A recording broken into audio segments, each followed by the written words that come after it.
မြို့စားကမိတ်စာတွေပေါ်လာမှာမဟုတ်ဘူးလို့လူတွေယုံကြည်ကြပေမဲ့လက်စစ်မီးအိမ်တွေဟာအခုထိကာကွယ်ရေးရဲ့တစ်ခုထဲတော်နီလန်ဖြစ်တာကြောင့်ဆက်လက်ထုတ်လုပ်ဖို့သူအမိန့်ပေးခဲ့ပါတယ်။ရက်ပေါင်း100နဲ့တရက်အကြာမှာလူတယောက်ရဲ့ခန္ဓာကိုယ်ထဲမှာမွန်စွမ်းအင်ကိုတခြားမွန်စွမ်းအင်တစ်ခုနဲ့အစားထိုးနိုင်တယ်လို့တွေ့ရှိခဲ့ပါတယ်။နှစ်ရက်9ရက်မှာရှီရွန်ရဲ့မွန်စွမ်းအင်တိတိတတ်ရော့နေနေတာကြောင့်သူတိုးမြင့်ဖို့စ조사နေပါတယ်။ရက်380အကြာမှာဘာတိုးတက်မှုမှမရှိခဲ့ပါဘူး။ရက်962ရက်အထိတောင်ဘာတိုးတက်မှုမှလည်းမရှိခဲ့ပါဘူး။ရှီရွန်ဖြည့်ရှင်းနည်းတစ်ခုရှာတွေ့မယ်လို့သူမျှော်လင့်နေပါတယ်။ဒါအပြင်ခုထိမိတ်စာကိုချိန်မုံနိုင်ခြင်းမရှိသလိုရှာဖွေတွေ့ရှိခြင်းလည်းမရှိသေးပါဘူး။မြို့စားကမိတ်စာဟာလီဂရီစစ်ပွဲအကျွင်းကြံတစ်ခုဖြစ်တယ်လို့တွေးပြီးသူမားနေမယ်လို့မျှော်လင့်ပါတယ်။နှစ်အကြာမှာသူတို့ကုသနည်းရှာမတွေ့သေးပါဘူး။အဲ့ဒီအချိန်မှာရှင်တို့သူ့ရဲ့စမ်းသပ်မှုတွေကိုဆက်လက်လုပ်ဆောင်နေပါတယ်။လူနာတဦးရဲ့ဇနီးကသူမရဲ့ခင်ပွန်းပြုံးလာတာကြောင့်ပျော်ရွှင်ပြီးရှင်လွန်ကိုကျေးဇူးတင်လိုက်ပါတယ်။အဲ့ဒီနောက်ရှင်လွန်ထပ်သွားပြီးကိုသူစီလာပြီးဘာဖြစ်တာလဲမင်းမျက်နာကဖြူဖြော့နေတယ်။အနားယူချိန်လုံလောက်ရက်လာရှင်လွန်ကဟုတ်တယ်လို့ပြန်ပြောလိုက်ပါတယ်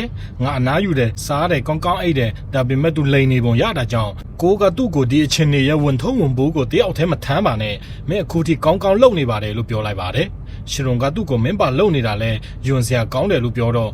့ကိုကရှက်သွားပြီးမင်းယွန်စရာကောင်းတာတခုခုပြောတယ်ပြီးတော့မင်းကိုစိုးရိမ်နေတာငါပါလို့ပြောလိုက်ပါတယ်ရှင်တော်ကသူ့ကိုနောက်ပြောင်ပြီးစိတ်မပူပါနဲ့ငါအဆင်ပြေပါတယ်လို့ပြန်ပြောလိုက်ပါတယ်အဲ့ဒီနောက်ရှင်တော်အိမ်ပြန်ရောက်တော့ရာဗနာနဲ့ဘရစ်ဂျစ်တို့ကသူ့ကိုစောင့်နေကြပါတယ်အဲ့ဒီနောက်သူ့ရဲ့ဖခင်နဲ့ဂရက်လည်းရောက်လာပါတယ်ဒါဟာမိသားစုစုံညီစွာစုဝေးပွဲတစ်ခုနဲ့တူပြီးလူတိုင်းပျော်ရွှင်စွာစားတောက်နေကြပါတယ်ဒါပေမဲ့ရှင်တော်ကသူ့ရဲ့ညီမကိုတတိယသွားတာကြောင့်ပတ်ဝန်းကျင်ကမိုင်ညို့သွားပါတယ်ရှီရွန်ရဲ့ဖခင်ကရှင်လွန်ကိုခဏလောက်အနားယူတာဘယ်လိုလဲလို့မေးပါတယ်သူကငါမပင်ပန်းပါဘူးငါရဲ့မော်စွမ်းအင်ပဲညို့သွားတာလို့ပြန်ပြောလိုက်ပါတယ်သူရဲ့ဖခင်ကဒီလိုဆက်လုပ်နေရင်မေရီကိုကုသဖို့မင်းလဲကျသွားလိမ့်မယ်မင်းခဏနားဖို့လိုတယ်လို့သူ့ကိုပြောလိုက်ပါတယ်လူတိုင်းသဘောတူပြီးရှင်လွန်ကိုဒီနှစ်အတွင်းမင်းအတုတ်ကွေးယောဂါကိုကုသဖို့တတ်နိုင်သမျှအားလုံးကိုလုပ်ခဲ့ပြီးမင်းခဏလောက်နားဖို့လိုတယ်လို့ပြောကြပါတယ်အဲ့ဒီနောက်ရှင်လွန်ရဲ့မိဘတွေကသူ့စီလာပဲမင်းအများကြီးစ조사ခဲ့ပြီးစ조사အားထုတ်မှုဒါထက်ပိုပြီးဝန်ထုတ်ဝန်ပိုးမယူပါနဲ့ဘာလို့လဲဆိုတော့ဒါခက်ခဲပါတယ်ရှင်လွန်ကဒါမခက်ပါဘူးလို့သူတို့ကိုပြောတော့သူတို့အားတင်သွားပါတယ်သူကငါညီမကိုအမြန်ဆုံးကုသပေးချင်ုံပဲဒါပေမဲ့အလင်းစလို့လှုပ်တာပါအသိပဲမှမရှိဘူးအနားယူတာအရေးကြီးတယ်ဆိုတာငါသိတယ်ဒါပေမဲ့ငါအကောင်းဆုံးလုပ်မယ်လို့သူတို့ကိုပြောလိုက်ပါတယ်သူရဲ့ဖခင်ကဒါပေမဲ့မင်းအတွက်အရန်ခက်ခဲလိမ့်မယ်လို့ပြောပါတယ်သူကမဟုတ်ပါဘူးငါဒါကိုအသားကျနေပြီဒါရှိတယ်လို့တော့မတိချာတဲ့အချိန်ကလေးကငါမော်ပညာကိုသူတည်တနာလုတ်ခဲ့ဖူးတယ်မော်ပညာနဲ့နိုင်ရှင်ရဲ့အမေရဲ့ယောဂါကမခက်ခဲပါဘူးဒါကြောင့်ငါတသက်လုံးကြာရင်တောင်တုတ်ကွေးယောဂါကိုဆက်လက်သူတည်တနာလုတ်သွားမယ်လို့ပြောပါတယ်သူရဲ့မိဘတွေကသူ့ကိုတောင်းပန်ပြီးငါတို့မင်းကိုစိုးရိမ်ပြီးအစကတည်းကဒါကိုမပြောသင့်ဘူးထင်တယ်လို့ပြောပါတယ်ရှင်တော်ကစိတ်မပူပါနဲ့ငါဘာပဲဖြစ်ဖြစ်ငါညီမကိုကယ်တင်မယ်လို့သူတို့ကိုပြောပါတယ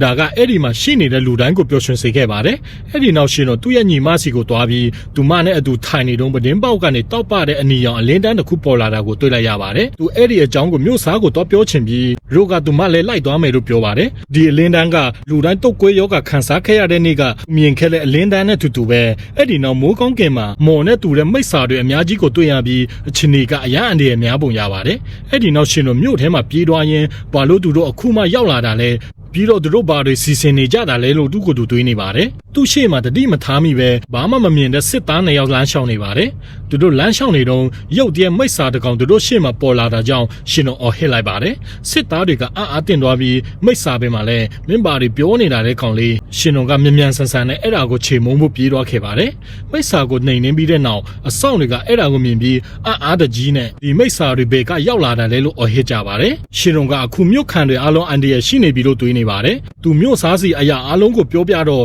မြို့စားကြောင်အားသွားပြီးဘာလို့ရမှမသိဖြစ်နေခဲ့ပါတယ်မြို့စားကဒါဖြစ်လာမယ်လို့ငါမထင်ထားဘူးဒါပေမဲ့အခုငါတို့မှရွေးချယ်စရာမရှိတော့ဘူးငါတို့ချက်ချင်းလှုပ်ဆောင်ရမယ်လို့ပြောပါတယ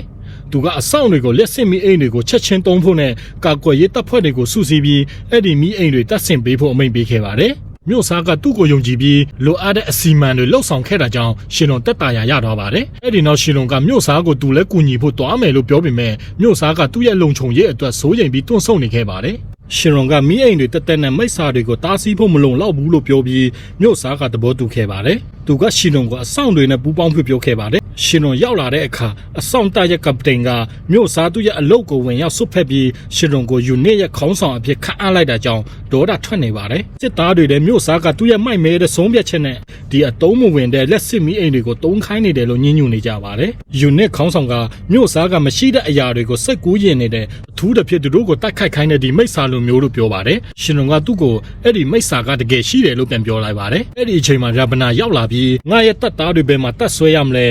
ငါတို့ဘာအမိမ့်မရသေးဘူးလို့မေးပါတယ်ရှီရိုနဲ့ရဗနာတယောက်ကိုတယောက်တွေ့လိုက်ရတော့အာတင်သွားကြပါတယ်စစ်သားတွေကလည်းရဗနာရဲ့တပ်ဖွဲ့ကိုနိုင်ငံတော်ရဲ့ဝန်ထုပ်ဝန်ဘိုးလို့ခေါ်ပြီးလောင်ပြောင်ကြပါတယ်အဲ့ဒီနောက်ရှီရိုအရင်ကကဲတင်ခဲ့တဲ့စစ်သားနှစ်ယောက်ပေါ်လာပြီးသူလုတ်ခဲ့တာတွေအတွက်သူ့ကိုကျေးဇူးတင်ကြပါတယ်အဆောင်တပ်ရဲ့ကပတိန်ကဒေါ်ဒါတကြီးနဲ့ရဗနာကိုမစ်စိတ်တိုက်လို့ပြောပါတယ်ကပတိန်ကသူမကိုဆက်ဆံတဲ့ပုံစံကြောင့်ရဗနာစိတ်မကောင်းဖြစ်ပြီးသူမအမြဲတမ်းစ조사လုပ်ကင်ခဲ့ကြောင်းပြီးတော့ဒီမိစ္ဆာတွေကိုချိန်မုံဖို့သူမအကောင်းဆုံးလှုပ်ဆောင်သွားမယ်လို့ပြောပါတယ်ရဗနာလည်းခေါင်းဆောင်ဖြစ်လာတာကိုသိလိုက်ရတော့ရှင်တော်အားတင်သွားပါတယ်သူမကသူ့ကိုဒါကမကောင်းဘူးလားမင်းငါ့ကိုချီးကျူးတင်တယ်လို့ပြောလိုက်ပါတယ်အဲ့ဒီအချိန်မှာအဆောင်တယောက်ကရှင်တော်ကိုရဗနာကိုခေါင်းဆောင်အဖြစ်ခန့်အပ်လိုက်တာဟာသူတို့ရဲ့တကယ်ကပတိန်ကတပ်ဖွဲ့ကိုပါတာဝန်းမပေးတာကြောင့်ရာထူးကနှုတ်ထွက်သွားလို့ဖြစ်ကြောင်းပြောပြလိုက်ပါတယ်အဆောင်တပ်ရဲ့ကပတိန်ကမင်းစိတ်ကြိုက်လို့ငါတကယ်ပြောတာလို့ပြန်ပြောလိုက်ပါတယ်အဲ့ဒီနောက်ရဗနာကရှင်တော်ကိုငါမင်းကိုမျှော်လင့်ထားတယ်လို့ပြောပါတယ်စစ်သားတွေကရီဂျင်နာကို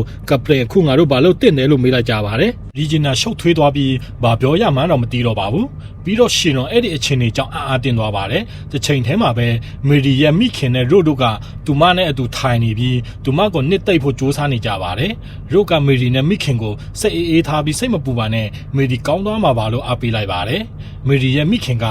ဘာဖြစ်လာမယ်လို့မင်းထင်လဲလို့မေးပါတယ်။ရို့ကစိတ်မပူပါနဲ့မေရှင်တော်ရှိနေတဲ့အရာအလုံးအဆင်ပြေသွားမှာပါလို့ပြန်ပြောလိုက်ပါတယ်။မေရီရဲ့မိခင်တဘောတူပြီးအဲ့ဒီနောက်ရှင်တော်နဲ့တခြားလူတွေပြေးနေတာကိုတွေ့လိုက်ရပါတယ်။ရာဗနာကသူ့ကိုငါတို့အခုဘာလို့တင့်လဲလို့မေးတော့ရှင်တော်ကငါတို့မိစ္ဆာရဲ့လမ်းကြောင်းကိုအတီးပြုတ်ဖို့လို့တယ်။ဒါကြောင့်တပ်ဖွဲ့အားလုံးကိုလက်စစ်မီးအိမ်တွေတပ်ဆင်ပေးထားတာဒါပေမဲ့တပ်ဖြန့်ချိန်ကကြာလိမ့်မယ်။ငါတို့ကအမြန်ဆုံးတပ်ဖွဲ့ဖြစ်တာကြောင့်အရေးကြီးဆုံးနေရာဖြစ်တဲ့အဓိကတကားဝကိုသွားမယ်။ဘာလို့လဲဆိုတော့အဲ့ဒီနေရာကနေအပြင်ရောအထဲရောမြင်နိုင်ပြီးဝေးဝေးကလာနေတဲ့မိစ္ဆာတွေကိုလည်းမြင်နိုင်လိမ့်မယ်လို့ပြန်ပြောလိုက်ပါတယ်။